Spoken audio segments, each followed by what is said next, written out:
शेतकरी बंधूंनो नमस्कार. मी अविनाश. महाराष्ट्र माझामध्ये आपणा सर्वांचं मनपूर्वक स्वागत. दर्शको, डाळिंब शेतीच्या संदर्भानं पुन्हा एकदा एक वेगळा आणि एक नवा व्हिडिओ घेऊन मी तुमच्या समोर आलोय. खरं तर सातत्यानं डाळिंबाच्या शेतीमधले वेगवेगळे पदर उलगडण्याचा प्रयत्न महाराष्ट्र माझा करतोय. कारण हे डाळिंबाचं पीक शेतकऱ्यांना खऱ्या अर्थानं पैसे देणारं पीक आहे, खऱ्या अर्थानं शेतकऱ्याला समृद्ध करणारं पीक आहे. त्यामुळेच आपण सातत्यानं वेगवेगळ्या भागामध्ये जातोय. आज देखील मी डाळिंबाचा आधार असलेल्या सांगोला तालुक्यातल्या कोळा या गावातील भगवान आप्पा घेरडे या शेतकऱ्यांच्या शेतामध्ये आहे. 1230 झाडांचा आणि 2.5 एकरावरचा हा प्लॉट आहे. अतिशय चांगलं नियोजन केलंय. खरं तर अगदी सुरुवातीची झाडं आहेत, परंतु जर तुम्ही झाडावरचा लोड बघितला तर अक्षरशः झाडांच्या फांद्या ह्या लोडनं वाकायला लागलेत खाली. एवढ्या मोठ्या प्रमाणामध्ये माल या शेतामध्ये आहे. अतिशय देखणं असं नियोजन ह्या शेतकऱ्याचं आहे. बाग बघितली तर प्रचंड पावसाचे दिवस असून देखील अतिशय स्वच्छ अशा पद्धतीची बाग या शेतकऱ्यांनी ठेवली आहे. आणि मग ह्या डाळिंब बागेमध्ये नेमकं नियोजन करत असताना शेतकरी कशा कशा पद्धतीनं काम करतो हे तर आपण जाणून घेतोयच, परंतु आजच्या या व्हिडिओमध्ये मात्र अजून एक महत्त्वाचा घटक मी घेतोय, जो मला सातत्याने शेतकरी कमेंट बॉक्समध्ये प्रश्न विचारतात. ते म्हणजे डाळिंबाची लागवड करत असताना हा डाळिंबाचा पाया असलेली डाळिंबाची रोपांची निवड नेमकी कशी करायची, आणि तोच प्रश्न आज इथं देखील असणार आहे. निवड जर योग्य झाली तर निश्चितपणे त्याचा फायदा होतोच होतो. आणि या सगळ्या सहित मग डाळिंबाचं एकूण नियोजन बारकावे जे मी नेहमी घेत असतो डाळिंबाच्या शेतीतून एक वेगळा अनुभव आज तुम्हाला द्यायचा प्रयत्न करणार आहे. पुन्हा एकदा आपल्या सगळ्यांशींचं मनापासून स्वागत.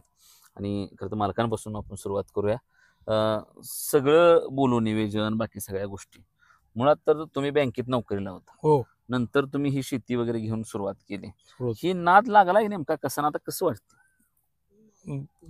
सुरुवातीला शेती ज्या वेळेला 1995 साली घेतली त्यावेळेला इथं जनावर सुद्धा थांबत नव्हती या रानात. एवढं सगळं खडकाळ रान, म्हणजे दगड, पूर्ण दगड आणि सगळं काटच होतं.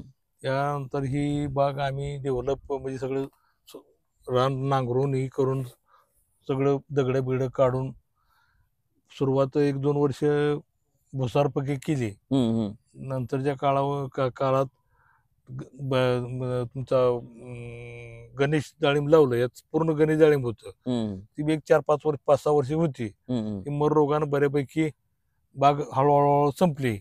द्राक्ष बाग काढून या डाळिंबाकडे वळलो. आम्हाला माझा दोस्त एक सोपान शिंगाडे म्हणून गावडी आहेत, त्यांनी फडतरी साहेबाची आटपाडीला नेऊन आमची भेट गाठली. त्यांच्याकडे रोपं काय उपलब्ध नव्हती. मग त्यांना आम्ही ॲडव्हान्स देऊन रोपं, मला एवढी 1,500 रोपं लागणार ती, असं ॲडव्हान्स देऊन वेटिंगला थांबलो. 2 महिन्यानंतर त्यांचा फोन आला, रोपं तयार झाली, घेऊन जावा. आम्हाला, कारण काका सिंगाडीनं सुद्धा यांच्यातलीच रोपं आणून 2-3 पैकी घेतली होती, त्यामुळे आमचा विश्वास बसला. आणि म्हणून यांच्याकडे जाऊन ॲडव्हान्स देऊन 2 महिने वेटिंगला थांबून पुन्हा रोपं आम्ही लावली इथं.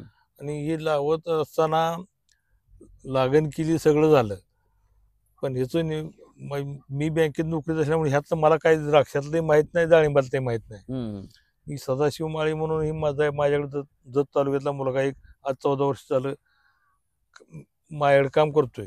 शेतीतलं पूर्णपणे शेती रात्रंदिवस स्वतःची शेती आहे असं नियोजन करून तो मला माझ्या परस्पर कुठली जी औषधं लागो, खतं लागो, काय लागो, प्रत्येक मानून तो स्वतः हँडल करतो. माझ्याकडे 2 ट्रॅक्टर आहेत.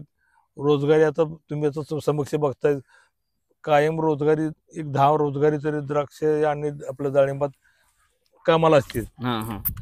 माझं कमीत कमी आठवड्याला 40,000 ते 50,000 रुपये मजुराचा खर्च जातो. त्यामुळे एवढी बाग स्वच्छ दिसते. आणि पूर्ण मला यातलं औषधाची नावं सुद्धा माहित नाहीत, लिक्विडची नावं माहित नाहीत. समजा एखादं लिक्विडचं पोतं त्या कंपनीत नाही मिळालं तर त्यानं सांगितलं की 12 तास यात आणून त्याला पोच करतो आम्ही, एवढं काम करतो काय, पण त्या त्याच कंपनीत पाहिजे म्हणून तू सांगतो. त्यामुळे तो ते आणून आम्ही पोच करत असतो. बाकीचं नियोजन जे आहे, मजूर लावून करून घेणे, औषधं मारणं, लिक्विड सोडणं, जे काय लागते ते तू सदाशिव माळीच बघतो. ठीक आहे. माळीसाहेबांकडून पुढच्या खरं तर गप्पा आपण ऐकून घेऊया. खरं तर अतिशय चांगल्या पद्धतीची डाळिंबाची बाग मला दिसते इथे. माळीसाहेब, कशा पद्धतीचं नियोजन असतं? एक तर हे स्वच्छ मला दिसते, त्यामुळे भारी वाटलं पहिलं तर, म्हणजे बाग इतकी नीटनेटकी तुम्ही ठेवली आहे. दुसरी महत्वाची गोष्ट म्हणजे सेटिंग खूप झालंय इथं. झालंय. आणि आता हे दिसतंय तर जवळपास मला वाटतं अजून 10-15 दिवसांनी हे काढणीला बऱ्यापैकी येईल. कशा पद्धतीनं हे जे नियोजन असतंय आणि काय चाललंय, तुम्ही सगळं बघताय म्हणताय ह्या सगळ्यांचं? हो. ही आपल्याला सुरुवातीला लागण केली. हम्म. लागण केली, आपल्याला रोपं सगळं व्यवस्थित एक चांगलं भेटलं. हम्म. मग त्यातनं पुढं ते नियोजन म्हणजे आपण रोपं बिपं लावून झाडं 1 वर्षभर सांभाळली व्यवस्थित. मग त्याला काय शेणखत, काय खतं बितं काय लागते, पाणी बिणी सगळं व्यवस्थित दिलं. मग झाडं बी चांगली आपल्याला मिळाली, त्यामुळं झाडं बी चांगली आली वर्षभरात. मग तिथनं आपण आता ही दुसरं पीक आहे. गेल्या वर्षी बी झाले म्हणजे चांगलीच झाली. औंधा बी म्हणजे आता एक 20-25 किलोच्या आसपास माल टोटल एका झाडाला. एका झाडाला. आता हे माल चांगला आहे.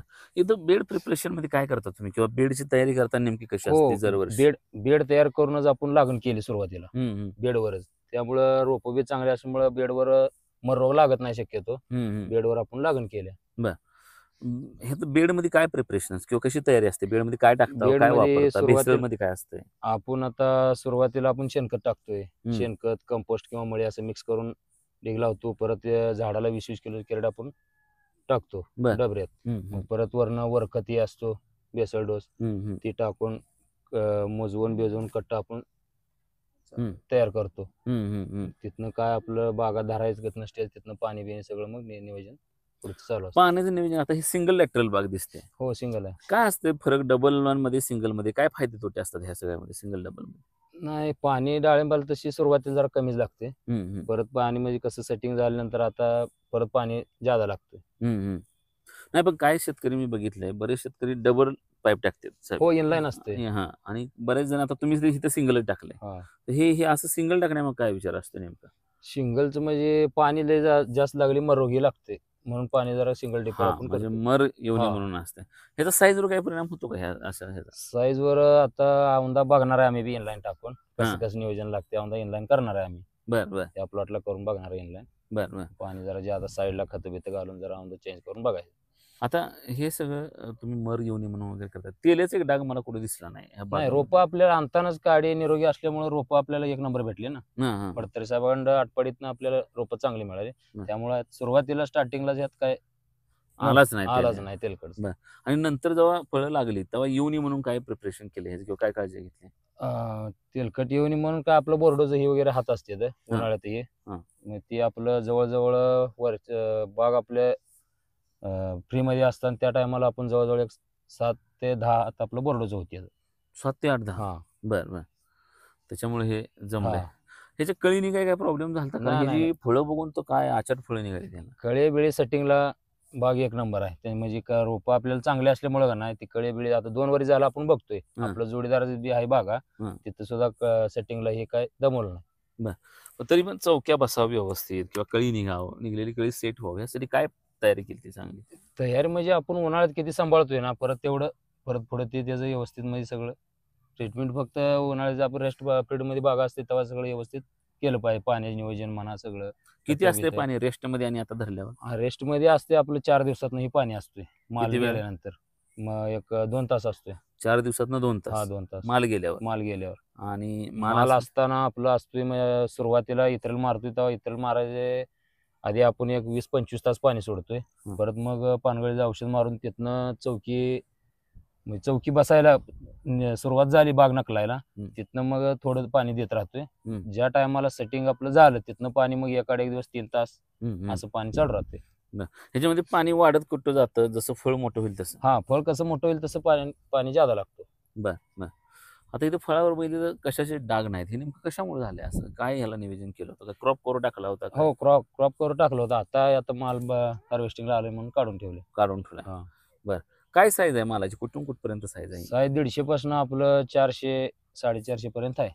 150 ही जास्त झालं असं वाटत नाही? थिनिंग का केली नव्हती? थिनिंग आम्ही काढून टाकलं. थिनिंग सेटिंग भरपूर झालं, थिनिंग काढलंय. तरी बी कसं झालंय, गडी काय एकसारखं म्हणजे व्यवस्थित, म्हणजे आपल्याला तेलकटचा भ्या होता त्यामुळे ज्यादा ठेवलं आपण. लय ठेवलाय माल. आता किती माल आहे एका झाडाला? माल जवळजवळ 25 किलो माल तुटत झाला एका झाडाला. तर ते 20 किलो तुटायला पाहिजे होता. पण ती फळांची संख्या किती मोजली का तुम्ही? तरी कमीत कमी 75 ते 100 आहे झाडाला. 100 संख्या? बर. 100, कारण मी बघतोय बागत लाल भडक बालक दिसते सगळे असे. बर. खरं तर दुसरं महत्वाचं म्हणजे चिकटपट्टी लावून बघितली तिकडे, ते लावले चिकटपट्टी आम्ही साईज होते का नाही आपण आणतोय आता 9,500-10,000 12,000ची पोती लिक्विड. मग ती आता दुकानदार फसवतोय का त्याचा रिझल्ट आहे आपल्याला बघायला पाहिजे ना. मग त्यासाठी आपण आज सोडून ती जवळजवळ 11 दिवस झालं. हे शिवप्रसादचं ते दुकानचं मालक आहे तर यांच्याकडं आम्ही आणलं होतं. ही फसवते नाही बघितलं. हा मग जोडीदार जायचो ती बी. मग आपल्याला कळलं पाहिजे ना. ती चिकटपट्टी मारून ठेवला 11 दिवसात जवळजवळ. तुम्ही बघितलं आता किती फरक पडला काय तुम्हाला माहित आहे. चांगली बघाली. आता ह्याची काय व्यापारी वगैरे चालू आहेत? हो चालू आहे ती आता. बरं, काय चर्चा आहे ह्याची? चर्चा आपली अपेक्षा आहे आपल्या मनासारखं अजून आलं नाही म्हणून आम्ही बसलो. बसला. किती माल निघेल सगळ्या मिळून? ह्या प्लॉट मध्ये निघेल आपल्याला तर जवळजवळ एक 25 टन माल निघेल. 25 टन माल हा, निघेल हा. या सगळ्यामध्ये 1200 झाडामध्ये. हा. बरं, चांगले पैसे होतात. तरी किती खर्च आला याला सुरुवातीपासून, म्हणजे रेस्टिंग पिरियड पासून? ह्याला 7 लाख रुपये आले ती. 7 लाख खर्च आला. हा. बर, कशाला खर्च जास्त येतो नेमका? काय औषध आहे ती, रोजगारी आहे ती रोज. हा. औषध मुलकभर मागणी मारायला लागते ती. हा, एक स्प्रे 5-5, 6-6 हजार रुपये स्प्रे आहे ते. आणि मध्ये आता पाऊस होता अजून. हा पावसात ते काय म्हणजे असं वातावरण क्लिअर असले की आपलं 4 दिवसात एकदा असते. वातावरण बिघडले की आपलं 2 दिवसात असतं. आणि खालची स्वच्छता राखायला बी जात असते पैसे. हा पैसे रोजगारी असते ती. का बरं राखायची असते स्वच्छता? मी बऱ्याच जण आहे बागेत ही घाण बघतो, बरेच जण ठेवत दुसरं नाही. असते थ्रिप्स असतोय, परत त्यात आपण आळ्या बिळ्या सगळी म्हणजे झाडं सुरस असते त्यामुळे ते घाण स्वच्छता ठेवलेलं नुकसान होणे झाडाचं, हा. कुठं मालाचं. आपण गाठलेलं ती गावात खाणार. हा. लिक्विड पिक्विड सोडलेलं. बरोबर बरोबर. त्यामुळे स्वच्छ असली पाहिजे. ठीक आहे. तर शिवप्रसाद ॲग्रोचे मालक देखील आपल्या सोबत आहेत. आवर्जून बसवले दुकानदारांना, कारण शेतकरी दुकानदार ही सगळी एकत्र असली की नेमकी प्रॅक्टिस काय एकमेकाला साक्षी असतील लोक. तर ती प्रॅक्टिस आम्हाला लोकांपर्यंत खरं तर न्यायची आहे. पहिले तर तुमचं स्वागत आहे.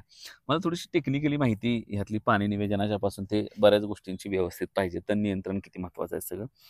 त्याच्या आधी महत्वाचं म्हणजे बागेत बघितल्यावर कसं वाटतं तुम्हाला आल्यावर? कारण जेव्हा आपल्या हाताखालच्या बागा असते त्या अशा आपल्या दुकानात माल घेऊन जाणार त्यावेळेला अशा आले की छान वाटते. काय फिलिंग आहे ह्याची? टॉपचा प्लॉट आहे. बरेच माझे शेतकरी सुद्धा मी ह्या प्लॉट मध्ये आणून दाखवलेत. हा. 1 नंबर प्लॉट. शेतकरी सुद्धा म्हणतात की आम्ही आतापर्यंत ह्या प्लॉट ह्या सीझनला पाहिलेला नाही असा प्लॉट. लय माल ठेवलाय पण माल ह्याने. भरपूर हा. आहे. थिनिंग केलं होतं पण वातावरण पावसाळा लवकर आल्यामध्ये मे मध्ये पावसाळा आला. आणि त्या टायमाला बाग पूर्ण सेटिंग झालेली 2-2.5 महिन्याची बाग हा. होती. तेलकटच्या ब्यानं पण थिनिंग केलं होतं आम्ही. जवळजवळ बारक्या ट्रॅक्टरची एक ट्रॉली भरून थिनिंग केलेली ह्या प्लॉट मधनं. तरी पण थोडंफार ठेवलं, जास्त कमी जास्त पण तेलकट आलं वगैरे पण आलं नाही. त्याचा मेन पाया आहे की जी रोपं चांगली लागली. आज आम्ही भरपूर प्लॉट व्हिजिट मारतो. दिवसातनं जवळ 20, 25, 30 प्लॉट व्हिजिट असते. काय काय प्लॉट असे आहेत की बुडापासून काढेपर्यंत तेलकट आहे. 2-2 वर्षाचे प्लॉट आहेत. बापरे. आता काय ते 2 वर्षात काय त्या प्लॉटमध्ये जी रोपं जी आहेत ती त्यांना चांगली मिळाली नाहीत. काय विकणारी रोपं भरपूर विकणारे लोक आहेत, पण जो ट्रस्ट आहे तो ट्रस्ट थोड्याच कमी लोकांकडे आहे. बरोबर. हा प्लॉट लागण करताना सुद्धा साहेब सुद्धा मला म्हणले की बाबरू आपल्याला प्लॉट लागण करायचं आणि रोपं चांगली कुठं आहेत. भरपूर नावं, इंदापूर, मोडणी, बारामती, चोपडी, इकडं तिकडं. त्यापेक्षा साहेब म्हणले की असं एक ठिकाणी आले. ठीक आहे म्हणले, जाऊन आपण प्लॉटच बघून येऊ. बरोबर. स्वतःच्या बागेत रोपं बांधतेत का बाहेरनं आणून विकतेत हे पण मुद्दा आहे ना. गेले साहेब, गेले सदा गेला, रोपं बघितली त्यांनी. स्वतःच्या प्लॉट मध्ये रोपं बांधतेत. आणि असं नाही की कस्टमर भरपूर आहे म्हणून दुसरीकडनं आणायची भरायची आपल्याच प्लॉट मधले आहेत म्हणून विकायचं, असं पण काय नाही. साहेब म्हणले जाऊन आलो, रोपं वगैरे त्यांच्याच झाडाला बांधतेत. तर कल्पतरू नर्सरी फडतरे साहेबांची आटपडी आहे, तिथं सगळं सर्व रोपं वगैरे बघून आले. साहेबांना लागण करायची होती अर्जंट, रोपं तर नाही ती. फडतरे साहेब म्हणले आपल्याकडे रोपं 2 महिने वेटिंग आहे, काय करायचं? साहेब म्हणले ठीक आहे. कारण सरपंचांनी सांगितलं होतं ना, शिंगाडी सरपंचांनी सांगितलं की रोपं तिथे चांगली आहेत, तिथलीच रोपं पाहिजेत आपल्याला, त्यांचे पण प्लॉट आहेत मालावरले ते. साहेब म्हणले ठीक आहे. ऍडव्हान्स दिलं, 2 महिन्याचं बुकिंग लागलं. 2 महिन्यानंतर ना साहेबांचा फोन आला, रोपं घेऊन जावा. आणले, रोपाची लागण केली आणि रोपांची तशी जपणूक पण झाली. कारण भरपूर पैसे देणार एकच पीक राहिले. आता फळ पिकात म्हणलं तर ना डाळिंब एक असं पीक राहिलं की जे भरपूर पैसे देऊ शकते, त्याला कष्ट पण तसे आहेत. नुसतं रोपं आणून लावली, पाणी सोडलं आणि ती काय रोपं येत नाही. त्याला भरपूर गोष्टी आहेत, मर आहे, तेल्या आहे, सुरुवातीपासूनच जपायला. पण जर रोपं चांगली मिळाली तर आपली जपणूक चांगली झाली तर झाडं पण भरपूर चांगली येतील. बरोबर. आणि रोपं चांगली आली, झाडं चांगली आली तर तुम्हाला तेलकट नाही, मर नाही, बाकीच्या गोष्टी पण कंट्रोलमध्ये येतील ना. बरोबर. आता ह्या बागामध्ये सिंगल लॅटरल पद्धत आहे ह्याची, हम्म. हे तुमच्या नियोजनाखाली तुमचं लक्ष असतं या बागाकडे, हो, हे का असतं. सिंगल लॅटरल ठेवले असं किंवा काय ह्याचे फायदे तोटे काय? ह्याचे फायदे तोटे म्हणजे आता आम्ही पुढच्या पिकाला प्रयोग करणार आहे की डबल इनलाईन टाकणार हा. आहे. ह्या पिकाला ठेवलंय असं सिंगल लॅटरल, थोड्या काही बाकीच्या गोष्टी पण आहेत. हा, हा, एक वर्षी ह्या पिकावर करून एक सिंगल लॅटरल करून म्हणलं, दुसऱ्या पिकाला आता जे पुढचं तिसरं पीक आहे त्या हम्म. पिकाला डबल लॅटरल टाकणार आहे. कारण डबल लॅटरलचं पण आम्ही प्लॉट बघितले. डबल लॅटरल टाकल्यामुळं साईडची जी जमीन आहे, हा. ही जी जमीन आहे ना, ही पूर्ण भिजते. हा. आणि ज्यावेळेस आपण उन्हाळ्यातला भार धरतो जानेवारी फेब्रुवारीतला, त्या टायमाला पाणी ऊन एवढं टेम्परेचर 40-45 कडे जाते इथं. आणि त्या टेम्परेचरला बारीक ज्या डेऱ्या निघते त्या गळून पडते, जळते त्या जागेवर बापरे. पाणी जर कमी पडलं. आणि सिंगल डिपरचं काय होतं, एकाच ठिकाणी पाणी जातं. इनलाईनचं कसं आहे, पूर्ण टेवललं जातं रान, त्यामुळे साईडच्या मुळे सुद्धा ऍक्टिव्ह होते त्या. बरोबर बरोबर. त्यामुळं मग तुमची डेरी जळणं किंवा कळ्या कमी निघणं, हे जे उन्हाळ्यातले जे प्रॉब्लेम आहेत. ते इथं हा, फायदा आणि होतो जे त्याचा. बहुवार्षिक पीक आहे त्याला आम्ही पण अभ्यास केला की इनलाईन पाहिजे. हा, हा, हा. बहुवार्षिक जे पीक आहे तुमचं डाळिंब, द्राक्षे, ऍपल बोर, काही पण इतर पीक असतील, हम्म. त्याला इनलाईनची खूप गरज आहे. त्या नेक्स्ट पिकाला आम्ही नेक्स्ट भारला जाणार इनलाईन टाकून हा भार धरणार आहे. आता इथं हे जर बघितलं, ती सेटिंग भरपूर आहे, हम्म. साईज पण काही एवढी कमी राहिलेली नाही, साईज तशी बरी झाली. हे कसं याचं नियोजन केलं? आता काय डाळिंबला आता तेलकट, मर रोग, यानंतरचा दुसरा सगळ्यात मोठा रोग म्हटलं तर निमॅटोड. हा. जे की निमॅटोडला आपण बाग धरली, इत्रेल मारलं, जे हा. पहिलं पाणी देतो हा, हा. त्या पहिल्या पाण्याला आपण वेलम प्राईम देतो. बर. 2 ml पर झाड. बर. त्यानंतर बरोबर तिसऱ्या महिन्याला एक वेलमची जाळवणी देतो 2 ml पर झाड. बर. त्यामुळे निमॅटोड नाहीसा होतो. आणि ज्या झाडाला लोड आहे, ज्या झाडावर जास्त फळ आहेत, तिसऱ्या महिन्यापासून त्या झाडाला निमॅटोड जास्त अटॅक करतो. भरपूर प्लॉट आम्ही फिरतो की जे झाड लोड आहे त्या प्लॉटला 3 महिने झालेत, साईज होईना का 100% त्या प्लॉटला निमॅटोड झालेला असतो. आणि शेतकरी काय करतोय, वरनं फवार मारायचं, खालनं लिक्विड सोडायचं, बस. त्याची मुळी चालू आहे का नाही चालू, निमॅटोड झालाय का, काय प्रॉब्लेम आहे, साईज घेणं झालंय, शेवटला म्हणणार लय लोड आहे, साईज झाली नाही, असं झालं. आता ह्या झाडाला तुम्ही किती लोड आहे सांगा मला, 20-25 किलोनं झाड तुटल, तरी पण युनिफॉर्म साईज आहे. बरोबर. 150+ 200+ झाडावर डाळिंब आहे. बरोबर. तर सगळ्या गोष्टी खालनं नियोजन आहे त्याचं मेन. निमॅटोडलाच बाग जपली पाहिजे, निमॅटोडला व्यवस्थित. ब्लॉक हा, जपली पाहिजे बाग. व्यवस्थित. हा, हा. आता दुसरी महत्वाची गोष्ट म्हणजे ह्याच्या कुठं सुद्धा तेल्याचा डाग नाही, मला डांबऱ्या दिसत नाही, कुजवा दिसत नाही. कुजवा तर साहजिकच इथं प्रश्नच येणार नाही, येणारच नाही. कारण खाली बघितलं तर मी आता निवांत इथं अजून 2-3 झोपीन निवांत, इतकं ते निवांत इतकं नियोजन स्वच्छ भरपूर आहे, नियोजन नियोजन या बागाचं आहे. पण ह्याच्या तेल्या येऊ नये किंवा कुठल्या डांबऱ्या वगैरे कुठला रोग येऊ नये, बाकी ह्याच्यासाठी काय प्लॅनिंग केलं? आता तुम्हाला म्हणलंच की मी भरपूर प्लॉट व्हिजिट करतो. 2-3 प्लॉट असे होते की 400-400 झाडाची, हा. 2च झाडावर तेलकट. हा. का? तर त्या झाडाच्या काडीवर तेलकट, बरोबर. आणि त्याच झाडावर, ह्या झाडावर तेलकट, त्याच्या शेजारच्यावर नाही, पण त्याच झाडावर तेलकट. जी सांगतो काय, रोप जपणं आणि ते रोप जी तिथनं बांधतोय ती आणणं लय महत्वाचं आहे. ट्रस्ट पाहिजे. आणि मग बाकीचे स्प्रे आहेत, कॉपर बेस फवारे आहेत, बुरशीनाशक आहेत, यांचा स्प्रे चालूच असतो. आतापर्यंत या प्लॉटला 38 स्प्रे झाले. 38 स्प्रे. बर. आणि आता जवळजवळ 15-20 दिवसात प्लॉट हार्वेस्टिंग होईल. आता शक्यतो काही जास्त फवारे नाहीत, 1 ते 2, लयत लय 2 फवारे होतील या प्लॉट. आता हे एवढं फवारण्याचा खर्च करून रेट नाही सापडली, गंमत होणार घेऊन. रेट नाही सापडली, गंमत होणार, तसं पिकवाय पण लागते. हा. गंमत होणार कधी, ज्यावेळेस माल भरपूर येणार, पण सगळा शेतकरी एवढा कसोटीनं करत नाही ना. हा. टाइम टू टाइम केलं पाहिजे. बरोबर. आपण 3 टाइम जेवतो ना, हा. बरोबर आहे ना, तसं पण ह्या पिकाला केलं पाहिजे. टाइम टू टाइम स्प्रे गेले, टाइम पिकलं तरच रेट आहे, बरोबर. नाही पिकलं तर कुठनं रेट आहे. हा. आणि आज मार्केटमध्ये शॉर्टेज यामुळेच आहे की तेलकट, मर, कुजवा, डांबऱ्या, ह्या रोगामुळेच ह्या मार्केटमध्ये डाळिंबाला रेट आहेत. सगळ्यांचं जर डाळिंब पिकलं तर कुठनं पैसे येणार? म्हणजे असलं. शेतकऱ्यांनी केलं पाहिजे. बरोबर आहे. आता सगळ्यात महत्वाचं म्हणजे झाड किती वर्षाचं झाड किती किलोचं आदर्श असलं पाहिजे हो?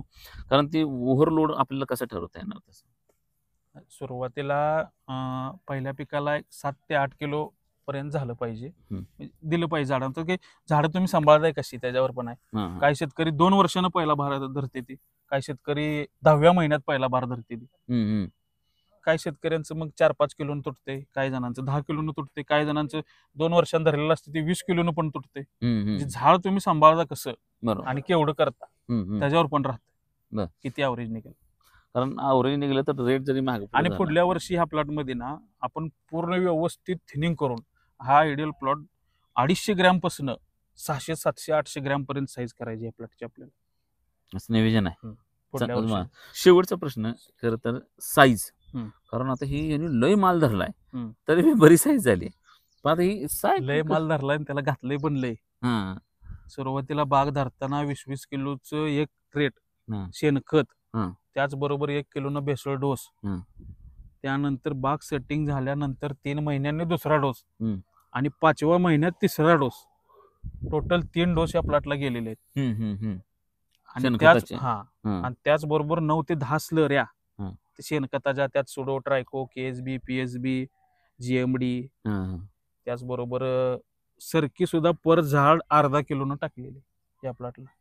त्यामुळे एवढी शायनिंग, चमक, साईज मध्ये पण फरक त्याच्यामुळे दिसतोय. आणि त्याचबरोबर लिक्विड पण ह्या प्लॉटला गेले, जसं की 042-47, व्हॅलॅग्रोचं 037-37, 48-47, पोटॅशियम सोनाईट गेलेला आहे. बरा खाली ना त्याला तुफान खालनं तुफान गेलेलं आहे, त्यामुळे ते वर दिसते. अगदी. कारण की ते पैसे घालवूनच पैसे मला वाटतं मिळतात. आणता येते. ह्याच्यामध्ये हळूहळू डाळिंब शेतीमध्ये बरेच शेतकरी ऑर्गॅनिक कडे चला म्हणते, त्याचा काय होते फायदा होईल असं वाटतं तुम्हाला? ऑर्गॅनिक, नक्कीच ऑर्गॅनिक कडे वळलं पाहिजे. आता थोडं थोडं शेतकरी ऑर्गॅनिक कडे वळायला लागलेले आहेत. अति रासायनिक मारा करून पण झाडावर पण जैविक भरपूर ताण येतोय. आपण फक्त आपलंच बघतोय, पण झाडाच काय बघत नाही. हा हिरवा आहे, उभा आहे, फळ देते, बस. त्याचा कोण विचार करत नाही की हळूहळू जैविक शेतीकडे शेतकऱ्यांनी वळलं पाहिजे. ठीक आहे. तर साधारण हे लई निवेदन आहे जो बागाचं, प्रत्येकाच्या बागेत जाईल तशी त्या शेतकऱ्याची प्रॅक्टिस, त्या शेतकऱ्याचं म्हणणं, त्या शेतकऱ्याचं निवेदन हे वेगवेगळं आहे. परंतु जर तुम्ही बघितलं तर साधारण डाळिंबामध्ये किंवा कुठल्याही शेतीमध्ये जर भांडवल असलं जवळ किंवा पैसा असला जवळ तर नियोजन अतिशय चांगल्या पद्धतीचं करता येते. त्यामुळे थोडंसं हे तशा अर्थानं म्हणलं तर मला वाटतं की जितका जास्त नफा कमवायचा आहे तितकं जास्त खालून इन्व्हेस्टमेंट तुम्हाला या डाळिंबा शेतीमध्ये निश्चितपणानं करावी लागते. हा 1230 झाडांचा प्लॉट अतिशय चांगला आहे. लोड आहेत सगळी झाडं बऱ्यापैकीची. म्हणजे तुम्ही आल्यावर असा प्रश्न पडेल की लाल भडक सगळं दिसतंय. दुसरा प्रश्न पडेल की ह्याचं थिनिंग का झालं नाही. साहेब म्हणतात की थिनिंग करून सुद्धा एवढा माल आहे. शेतकरी साहजिकच तेल्यानं आला तर माल खराब होईल ह्या भीतीनं त्यांनी ते मोठ्या प्रमाणामध्ये तिथं बागावर माल ठेवला आहे. परंतु तुम्ही बघितलं तर बुडं अतिशय स्वच्छ, त्यांचं आमुष्य पौर्णिमेचं बुडं धुण्याचं नियोजन अतिशय चांगलं. सगळ्यात महत्त्वाचं म्हणजे त्यांच्या मग कामाचा लोड असून सुद्धा नीटनेटकं प्रत्येक गोष्टीचं नियोजन आहे. लिक्विड खतं मोठ्या प्रमाणामध्ये सोडले आहेत. भेसळमधनं शेणखत मोठ्या प्रमाणामध्ये दिलं आहे त्यांनी. ही वापरले, सरकी वापरले.